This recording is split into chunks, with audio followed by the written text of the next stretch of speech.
Welcome back. Hyderabad city cyber crime DCP Aravind బాబుపై రాష్ట్ర ప్రభుత్వం వేటు వేసింది.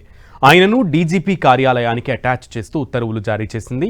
ప్రధాని నరేంద్ర మోదీపై సోషల్ మీడియాలో వచ్చిన అభ్యంతరకర పోస్టుల కేసు దర్యాప్తులో చోటు చేసుకున్న పరిణామాల నేపథ్యంలో ఈ నిర్ణయం తీసుకున్నట్లు తెలుస్తోంది.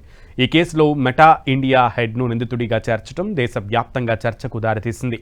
కొద్ది రోజుల క్రితం ప్రధాని నరేంద్ర మోదీపై ఫేస్బుక్, ఇన్స్టాగ్రామ్ వంటి సోషల్ మీడియా వేదికల్లో అభ్యంతరకర పోస్టులు ప్రచారంలోకి వచ్చాయంటూ బీజేపీ నేతలు హైదరాబాద్ సిటీ సైబర్ క్రైమ్ పోలీసులకు ఫిర్యాదు చేశారు. ఫిర్యాదుల ఆధారంగా పోలీసులు 2 వేర్వేరు కేసులు నమోదు చేసి దర్యాప్తు ప్రారంభించారు. భారతీయ న్యాయ సంహిత, సమాచార సాంకేతిక చట్టంలోని సంబంధిత నిబంధనల కింద కేసులు నమోదు చేశారు. అయితే దర్యాప్తు సమయంలో మెటా ఇండియా హెడ్ను కూడా నిందితుడిగా చేర్చడం తీవ్ర వివాదానికి దారితీసింది.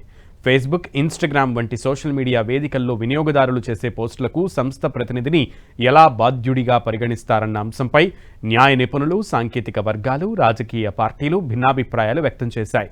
ఈ అంశం జాతీయ స్థాయిలో చర్చకు దారితీసింది. ఈ వివాదం నేపథ్యంలోనే రాష్ట్ర ప్రభుత్వం డీసీపీ అరవింద్ బాబుపై పరిపాలనా చర్యలు తీసుకున్నట్లు సమాచారం.